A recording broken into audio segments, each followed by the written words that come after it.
Welcome, everybody. This is Doug Camplejohn, and on this episode of Revenue Renegades, I am very excited to welcome Jacco.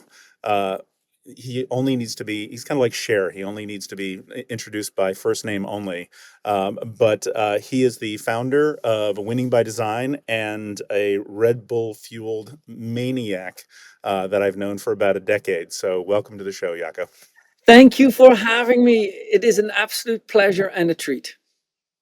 So I love to always hear founding stories. I know we don't want to make this a sales pitch, but I'd love to hear about what was the genesis and how did Winning by Design come together? It was pretty much in like fueled by spite, like to start off the right way. I just was working with another VP of sales, and that VP of sales was talking about how he was gonna, like twist the arm of this customer and extract money. And I go, like, it can be the case that this is what the future of sales is like. And I felt the need that, like based on the lessons that I had learned over 20 years working with some of the world's best in sales, I felt that we needed to pass that on to the next generation in a more constructive way than just me talking occasionally to a person. I love it. I love it. Now, obviously, there's lots of sales consulting firms out there. What's kind of different about the Winning by Design approach? How do you go about thinking about this? Yeah, so historically, what we, I believe very much in the best interest of the customer. I believe that, like when you have superior knowledge over what your customer has, it is your responsibility to make sure that you help your customer succeed. And whether that is services, whether that is a product, whether you're a doctor selling medicine, so to speak, or somebody at a car shop recommending better tires for your car so you can reach your destination safe. That ultimately is make sure you help your customer succeed.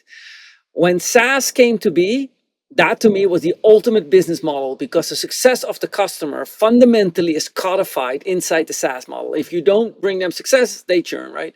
And so that's where I started to focus on first and foremost, coming out of, historically hardware sales like Cisco routers and software sales as in perpetual software licensing. So SaaS to me was the rescue. Got it. So I know that, 2021, just going back in time a little, was a crazy year. And you've been kind of critical during about that period of time about this kind of grow at all costs mentality. Here we are in 2025, right? Some would say it's all better now. Some would say there's still some hangover. But, what are you seeing SaaS companies still getting wrong about their go-to-market strategies today? Okay, well, to start off right, like almost, yeah, I say jokingly, but almost everything you said was wrong. It didn't start in 2021. This started in 2012 because in those days I saw that Jive and one other company, they went public, and I go like, this can't be. I mean, like this cannot be the case. They were acquiring revenue at such a high cost, right, that I couldn't believe it. I wrote a prezi around it in 2012, which founded essentially Winning by Design as we know it today. So that was one. Second, I tell you, in 2021, actually during that time frame, it was like right at the end of December that year. DocuSign was the first one that toppled. It was the first domino that fell in the public. And ever since, those dominoes have not stopped falling, including today. And the reason why I'm saying that is this fire right now is burning full on among companies that are considered unicorn. The fire of growth at all costs and the damages cost is still raging around, right? Like there are no air tankers dropping, like fire retardant on that fire, and with a nod to what's happened in LA. Not at all. That still is going on full on. What we do see is that there's a group of customers, a group of companies that essentially has found a way around it and is establishing a new model. And they are drawing so much attention that we kind of forget about that fire burning elsewhere. But that fire is still burning, Doug. Wow. Okay. So, there's a lot of companies that are obviously stuck in that mentality of growth at all costs. There's a lot of them that are sitting in these very old, outdated processes as well. What are some of the most common mistakes other than, burning piles of cash that you're seeing? And why is it so hard for companies to kind of see that and break free from it? Yeah, first of all, the addiction to growth, like from the get-go, the concept of a startup and a scale-up is to grow in order to reach valuation. And that will lead to wealth for its founding group often, right? That has not stopped. So it's not like the business model changed at all. And so the drive continues to be. Now, that that fundamental valuation is based on growth. Like cost is a factor. I mean, you need to be mature enough and you need to be capable enough that you can keep growing. But like it is not like that investor says, "Oh, slow your growth down, it will be fine." No, it's not. Growth continues to be the dominant force, the dominant driver behind it. In order to do that, the big mistake that people make is that they misunderstand how the engine works. And I'll give you a simple example. The world you and I grew up in is a world of exponential growth. We don't expect to go from 2 to 2.2 to 2.4, 2.8. We go 2, 4, 8, 16, 32, right? We want that like triple, triple, double, double growth. And in order to do that, that is a form of exponential growth. There's an exponential curve to that. Now, historically, the way we tackle that, Doug, is we used human beings. Well, let me tell you the following. If you want to dig a hole with a shovel twice as big in the same time, you're going to need twice as many people, right? And if you want to dig a hole twice as big, like in half the time, you're going to need 4 times as many people, right? Like you're going to need an exponential amount of people in order to hit an exponential growth. That's the problem of growth at all costs. We based it on human effort and we hired people exponentially. And you know this. You and I were there around. Like we opened up floors and buildings and hired like dozens of SDRs and AEs. Like it was like a free-for-all, right? That's where we're coming from. And that is a misunderstanding. Like growth on human beings is naturally linear while you're trying to create exponential growth. It's a fundamental misunderstanding of how one part of the engine works that they don't get. Yeah, I made the same mistake as a first-time CEO. I was like, "Oh, well, clearly I need this number. This is what the quota is per rep. I just put it in the spreadsheet, and that's how we'll make sales." And I think, remarkably, there are still a large number of companies that are pursuing the same model. Absolutely. And that is because it's familiar, right? Like human beings are often, like we are habitual. So it's familiar. The models are there, the comp structures are there. Like you can think about it. And yeah, what I believe is a lack of education, right? And that's obviously what we are trying to do these days with our course called Revenue Architecture. We're just trying to teach and educate and show to people like where does growth really come from? How do you generate it? So let's talk about it's multiple paths I want to go down here, but let's talk about revenue architecture for a minute, because I think one of the things that was a big light bulb moment for me when I did your seminar down in Santa Cruz was this notion of the bow tie model versus the kind of traditional sales funnel. Can you talk a little bit about that? Yeah, like historically, human beings work off models, whether we do it consciously or subconsciously, whether you're Mozart or whether you're like a Picasso, you use a system. That system, for the time being, let's call that a model, and which is a combination of process and systems working together. If your model is wrong, your output will be wrong. If you're not basing yourself on the right model. Now, historically, we based ourselves on the funnel. It's a model, right? It's a simple model, but it's a very effective model. Leads come in at the top, deals come in at the bottom. We think automatically that if I want twice as much revenue at the bottom, I need twice as many leads at the top. Very common thing, right? But that model is all focused on revenue growth, primarily coming from acquisition. So if I want to grow faster, and I look at the funnel, which is an incomplete perspective, hey, if I want to grow faster, more leads are needed. That delivered this incredible, this unsatiable hunger for leads, right? And this constant drive, close more deals, do this and that.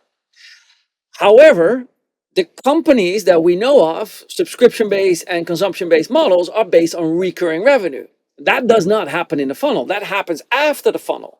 That mindset has a simple statement that rung true for me. The funnel stops where recurring revenue begins. And that means we need a new model.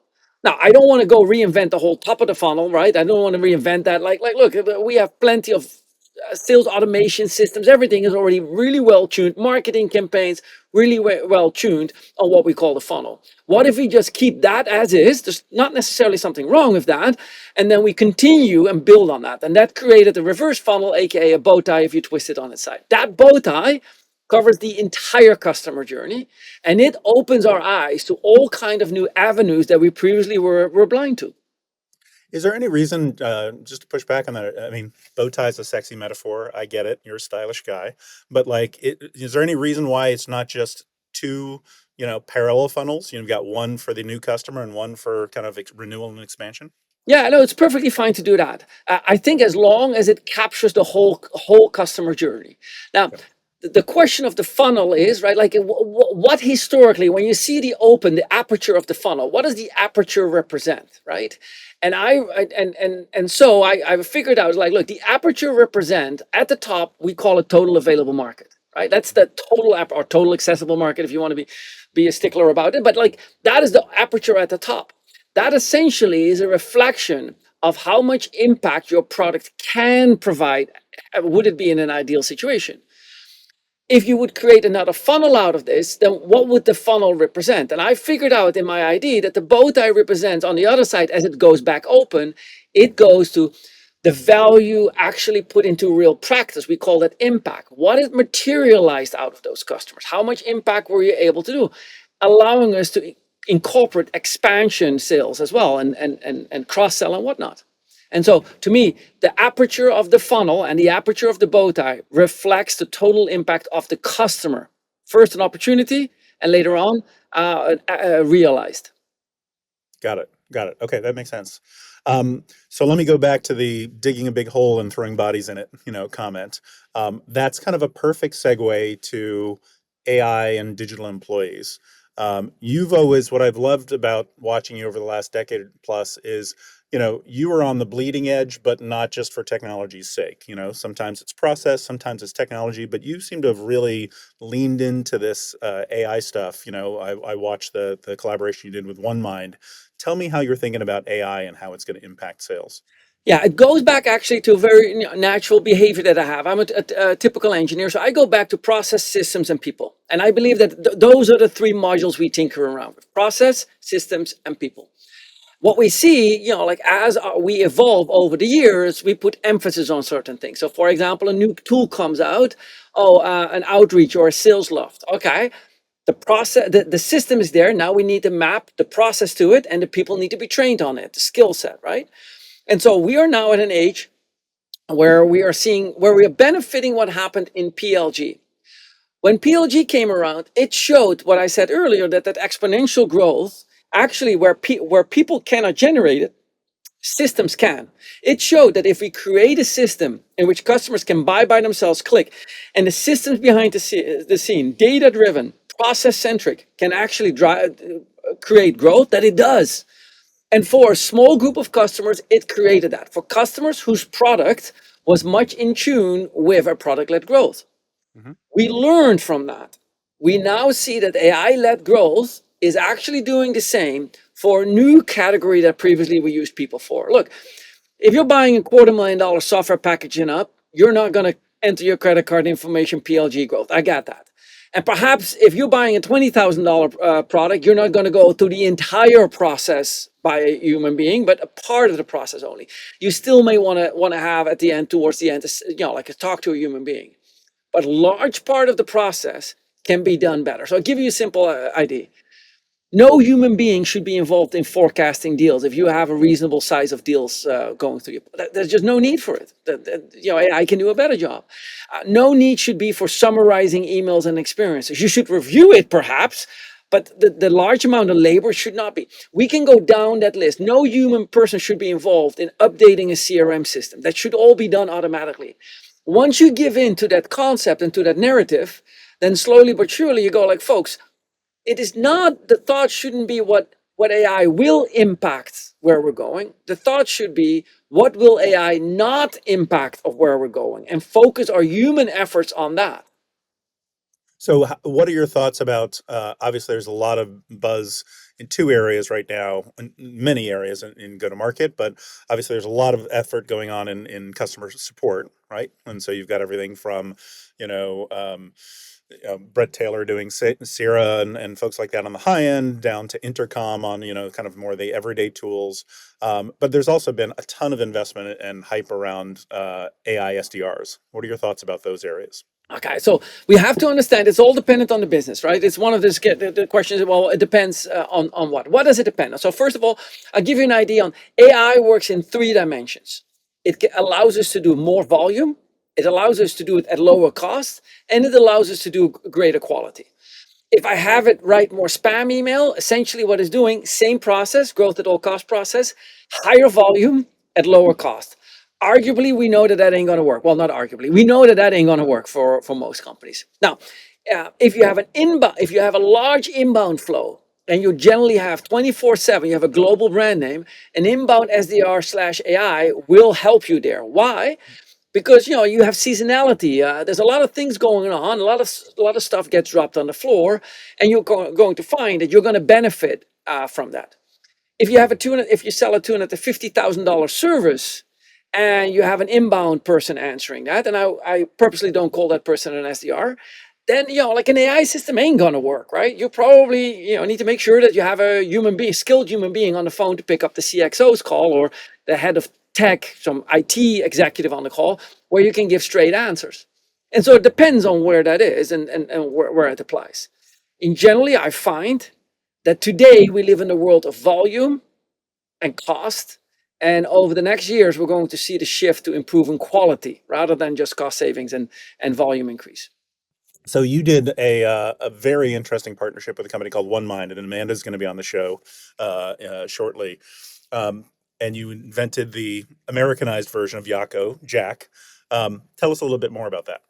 Yeah, there was a lot of things going on through my mind when we came up. Well, first of all, we are a consulting service, and we provide advisory services towards our customers. You can't advise somebody on what to do if you haven't tried it yourself. So we felt the need that you got to get in there, got to get ugly, got to get like get dirt on you, and start working. So we worked with OneMind, brought Jack on board, and then we decided, okay. Then the question came is Jack going to be an avatar? Is Jack going to be like a humanoid? And if he's a humanoid, who does he represent? And so, in the world, and having a reasonable brand exposure in the world with both myself as the company name, we decided it had to be me. We decided that, we can't make it an avatar. It needs to be a real human being with the jokes and the personality that reflects me, right? And today, if you go to it, people who go to the winningbydesign.com website, you'll see Jack at the bottom, or if you type /AI, you go straight to all the AI offerings. But what you'll see there is a person with a personality, right? You can talk to Jack about Red Bull, or you can make crack jokes to him, and say certain things, right? And so and he responds, or you can try to trigger him with bad language, and he will respond very nicely, right? He stays calm. Our idea was we need to learn it from the get-go. We need to get the metrics under control. We need to know what works and what doesn't work, so we can later on recommend our customers what to do when they find themselves in a similar kind of position. It's I encourage everybody to try it. It's really fun to interact with a virtual Yako for sure. Um, how do you think that? So we talked a little bit about SDRs and support success reps. How do you think that AI is going to kind of affect the role of the CRO and the VP of sales? Yeah. I think that for this particular case, I compare to it as in the 1960s, 70s. You're in a car manufacturer. You need to know what the robot can do. Can it weld? Yes. Can it design a brand new car? No. Okay. So as a CRO, you need to know where in my organization. That's step number one. Where in my organization do I want to deploy AI, and what is it? Do I want to do it because to increase volume? Do I want to do it because it lowers cost, or do I want to do it to increase customer experience, right? Like, what's your angle? So that's one. Number two, I wrote an article on this somewhere. Process before technology. If you do not have a good process, putting AI in place is just not going to make it any better, right? Like, you're just going to do more of the bad stuff. So you got to make sure that you know. For example, if you today are based on writing lots of outbound emails and you have AI take that over, yeah, you're going to get same kind of bad results. But if you know the process and it works, then you can use AI to make an improvement on that process. And for example, you may going back to even your old days at the days of FlipTop, targeting the right customer, looking for the intent data is an excellent application of AI today. So how do you? It's a great point. So if you've got the process down, I mean, the stack, as you know, has gotten incredibly complicated and expensive these days. So throwing yet another thing on the pile sometimes just feels like it's just going to make the Frankenstein monster have extra bolts. How do you think about obviously process first, but then when you're thinking about the kind of technologies that are being used, you know, how do you think, RevOps and people in the go-to-market function should think about simplifying that stack versus adding to it versus, integrating it? Yeah, this is again no different. Like, and I use the factory analogy because it helps us understand. It's tactile. We can see it, right? Like, if I have a welding robot today and I want to modernize it, I'm not modernizing the robot from experimental phase to production phase. I mean, I'm modernizing a robot that is already in advanced stages of development, right? So if you look at that too today, you have a lot of tools. Several of these tools should be in advanced stages of the development. CRM should be mature. Forms of like marketing should be mature. This new technology shouldn't compare with that. This is just a new technology that you put in a particular amount. Your first engagement is experimental. You deploy a pilot, you test it out. Your next phase is that you integrate it with other elements such as CRM. If you have a HubSpot or Salesforce or whatever you have, you integrate it with your CRM systems. And slowly but surely, that technology matures. Now, as a company, as an organization, certain products need to be mature. You can't afford that they're in experimental phase. But that also says like that you, in that point of your software stack, you are consolidating tools, you're consolidating CRMs, you're consolidating databases. That doesn't mean that there's no room for making room for new technology to actually come into the stack, for which you need to make sure, like, hey, we do need to keep experimenting with these new tools. I like that. So I also heard you say it's kind of not about the selling process; it's about the buying process. How do you think the buying process changes with all this new technology? Yeah, and you just set the scene, and like we have spoke about this in the past. It's like, look, I come from the belief that people hate being sold something with a vigor. Like, they hate being sold. They recognize it. They have an instant reaction against it, but they love to buy. They absolutely love. We all love to buy. And so, if you make the process based on creating a great buying experience, then like, you're likely more to benefit the right customers, volume of customers, and rapid growth out of it. Now, most organizations, almost everyone, are focused on creating a better seller experience, right? Like, I'll give you at the end of the year in Q4 for most companies, nobody is worried about the buying experience. Everybody's working about comp plans and regions and quota and all that, right? For 3 months, like, everything is like hyped up. Late January, February, all the comp plans, mind you that the year already started in January, but all comp plans revised comp plans come out. And if we would put the same amount of energy in creating a fantastic buyer experience, we wouldn't have to worry too much about hitting quota and stuff like that. Very interesting. Very interesting. So a lot of the work that you do in Winning by Design, if I've got this correctly, correct me if I'm wrong, is companies that are already a little later stage. They're not seed stage. They're not kind of trying to reach their first million. They're trying to scale their processes. They already have something in place. What do you think that earlier stage companies should do, or think about from the get-go, so they don't have to kind of fix a broken machine later on? Okay, let me depict the picture to you because what is happening is far bigger than we can imagine, right? And obviously, sitting in America down here or in Silicon Valley today, I'm in Santa Cruz like on park my van. But like, I want you to think about this. If you're in Latin America, you cannot sell to America. Don't. I mean, the exchange rate is 6 to 1. So if you think that our salespeople are expensive while living in California, try to multiply that by 5 or 6 and think about that. That doesn't mean they build worse products in Brazil. No, they have some fantastic products, right? Resultados Digitais is the HubSpot of Latin America, fantastic product. Take Blip, fantastic product. They have fantastic products coming out of that region, but they can't sell to it.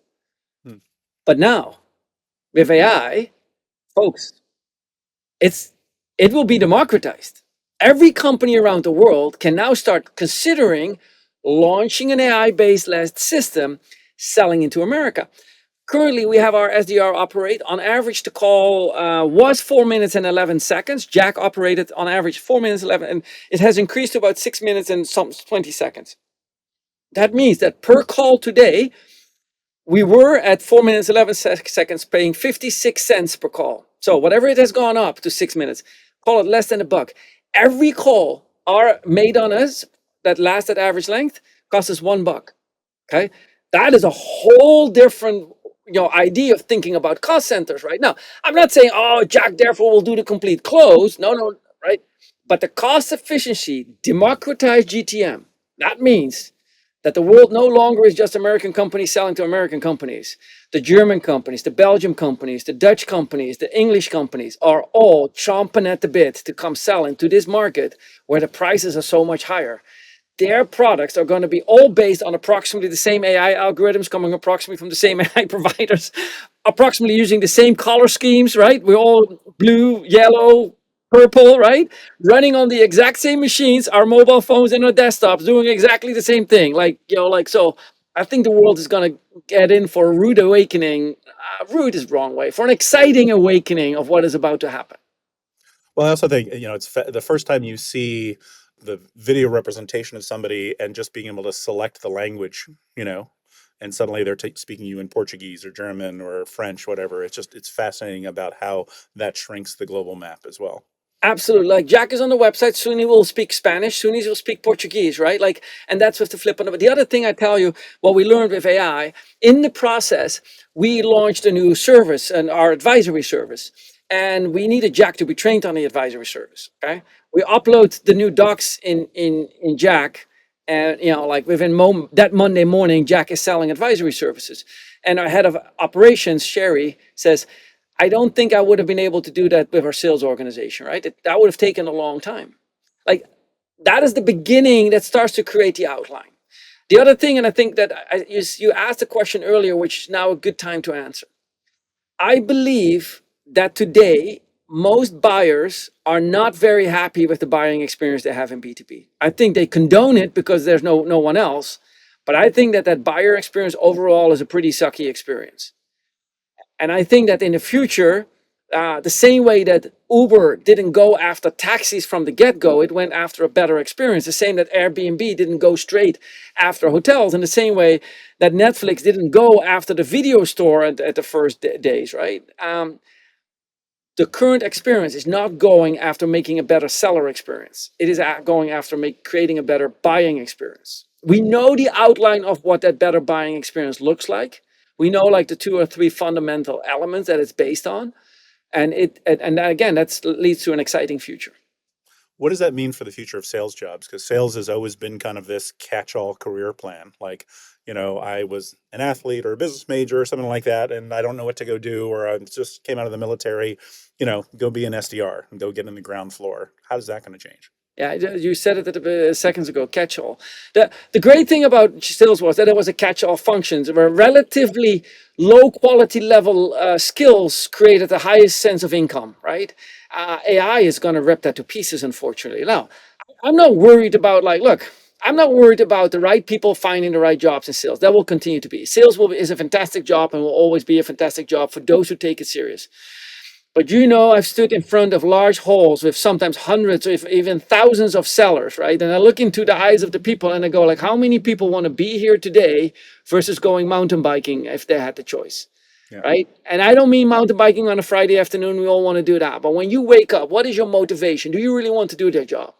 Unfortunately, in sales, we have a disproportionate amount of people who do not want to be there, but primarily do it for the money, which is fine if you're going for an $80,000 job. But it's not fine if I pay you $250,000 for that, right? I can't, and as you and I both know, salaries of SDRs over a period of years catapulted from $40,000 to $85,000, and salaries of average sellers of $20,000 platforms catapulted from $120,000 to today, right, 180 to 220, dependent on the region you're selling to. Like, folks, that's not the raise of minimum wage kind of level, right? That's doubling salaries, right? And yeah, we now need higher quality people for that, and AI is gonna let go of all those people who can't. Do you think it seems like what Mark has been doing at Salesforce is taking a lot of sales engineers and kind of taking more technically skilled people and moving them into sales roles, and so signaling that maybe the role of the salesperson has to be somebody who is much more savvy about the products than they've been in the past. Yes. What we said a second ago, and I think we pointed out, is like, hey, don't worry about what AI will change. Worry about what AI won't change. Right? This is an example of that. When you're buying a $250,000 solution or 80,000, doesn't have to be that high. When you spend $35,000 on a solution, you want to make sure, does it work with the infrastructure I have right now? Like, will it integrate with HubSpot? Will it integrate with Salesforce? How does it integrate with Slack? Does it integrate, right? Like, you want to know that. You can't have an SDR say, oh, let me take the notes and let me get back to you, right? Like that. No, like, so when we now get to that call, we need experts, right? So all the way up to that point, high velocity, 24/7, and then we get to the human experience. Human in the loop is now high. In other words, hey, if I fail this call, the results are instant, right? Like a human in the loop. We're not fixing potholes. We're not building roads. Human in the loop right now. We're building bridges. And if I built a bridge wrong, it's going to collapse here, right? And that's the architect now comes into play. Yeah, if I don't make the good recommendation right now, if I don't say this is the right SOC compliance level, both the customer and ourselves are going to be in a heap of trouble. Human in the loop, super high, right? AI, advisory role, can point out to the consequences, but the decision needs to be made between two human beings. But you think that's going to continue for a while, or we start going from more copilot to autopilot mode? Look, the other day somebody came to me and says, like, hey, like, I want to spend some training money. Where do I spend it? I got to train it on expertise level in your market and in your business. Like, I'm certain that we can spend some money on that on training salespeople. That skill is needed too. But the primary thing that your customers are asking for, they want to talk to experts on the phone. So it's interesting. I was at a gathering of a bunch of founders at Obvious Ventures the other night, and the topic of conversation was the one-person billion-dollar startup. Right? At what point do we get to the point where the amount of people it takes, and it it was obviously being provocative with that kind of number, and there's probably contractors in that mix, but you know it seems like the trend that I'm seeing in a lot of startups is a much smaller headcount plan, both in the beginning and going forward to achieve some very interesting growth numbers. Yeah, yeah, I'm a big believer that we're going to need a lot less people, right? And I'm like, yeah, in multiple forms of the business. Today, if I have an expert on my team, right? Let's say an ABM expert, or pick an ABM expert. Mhm. By the time the customer pay for that, for the expertise that that person brings on the table on a call, the going rate is 3x. Now, where does that, in other words, if I pay that person $10, the customer's got to pay $30. So Mhm. where does that remaining $20 go to? Like, what happens, right? Where's the overhead? Where's the distribution?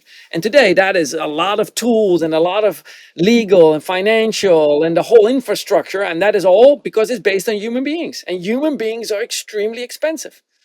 Look, like, let me say a simple thing. I'm asking you to dig a hole. Is the human body capable of digging a hole? Absolutely. Was it designed to dig a hole? Absolutely not. Right? Same here. We are using human beings in many ways and forms in the ways they never were intended to. Like, there's a saying that the human being is the lowest cost general purpose computer that can be created by unskilled labor, right? Like that statement is true. We're using that highly unskilled labor for a very low cost, and AI comes in and says, like, well, I can do it at a lower cost better. Yeah. That means that we need to find what the human beings are really good at, right? Why do we need human beings, right? And I think that like I said, I come back to the beginning, is like, we are too focused on what AI will change, and we should focus our human perspective on what will AI not change. Yeah, I think this notion of people often think about AI these days because of ChatGPT as it's LLMs, and AI is obviously many different models, many different structures, and I think many different roles. I think there's this notion of a coach, a companion. I think there's a notion of in some cases replacement, but I do think that it's going to be it's really fascinating. You know, like you, I've been around. We both have gray hair in this for a while, and I've never been more excited in my entire career of a technology than what we're playing around with now. like like if you go back and you see it's like what were times, like we're on the cusp of a renaissance of sorts, right? Like in many ways the analogies to the renaissance are really real, including that of a disease that hit us, right? But we are right there, and particularly in SaaS. Now, the other thing is we are at the tip of the spear. We have to understand that this podcast, talking about the market in the form of SaaS, is the absolute sharp end of the tip of the spear, right? Like we are the first to go. We are the first to benefit.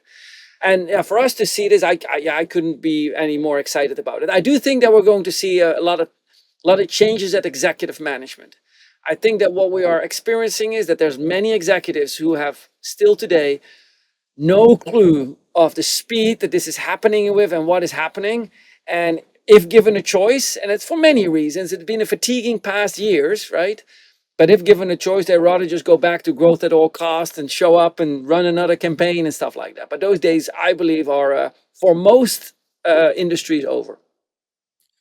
Well, Jacco, like always, this is a calorie-rich conversation, right? I love the pace at which you and I have these chats.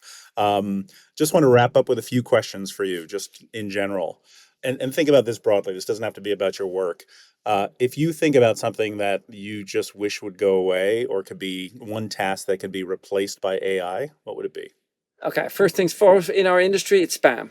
Like can't touch the phone any longer, can't open an email. That's got to go away. It is the detriment of our industry, and the technology that we have allowed to give rise to that is unfortunate. So let's keep it on the business level. Spam needs to go away. Got it. What's something you're passionate about that might surprise people? What I'm passionate about is surprise. I'm very passionate about picking up plastic, and like I'm a big believer that you got to give back every day, and you don't change the world overnight by like by just doing a lot. Although I support that as well, but I pick up plastic, cigarette butts, not with the intent to save humankind, but with the intent to save the animal kingdom, right? So, and I believe that if we all do that every day a little bit, then we can make a far bigger impact than we would ever know. I love that. I love that. What's one thing you can't live without in your daily routine?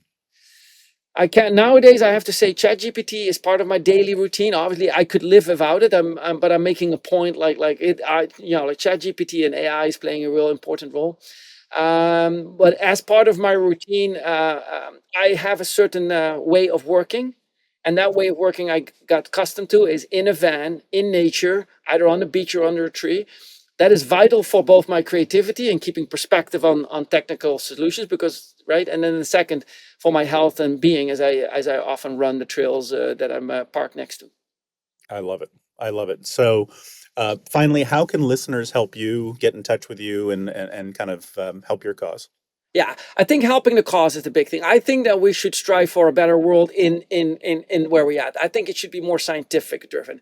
I don't like the fact that we just pursue something because history has proven that it works, because like history has been wrong and it got us into a real bad situation right now. So I go like, okay, let's put together a solid mindset, use scientific practices and frameworks in order to do that. So that's the approach. They can find us, winningbydesign.com, and Revenue Architecture are known is a known book. But that's it. But in the end, just last thing that's important for me. Okay, and you'll see me. I do it every time I speak in public, every keynote I'm given. Kindness, Doug. Kindness, right? Like I like to feel like joy and kindness is, the world around us is being captured in this fear mode, right? Amplified by social media and all the stuff that I don't control about, right? And so can we please be kind to each other and spread joy, sing a little bit, show a smile, be happy, and then I think that the world is going to be a better place. I love that. That's a perfect note to close on. Jacco, my friend, always a pleasure. Thank you so much for your time. Oh, thank you for having me. It was a pleasure and a treat. All right. Take care. Bye-bye.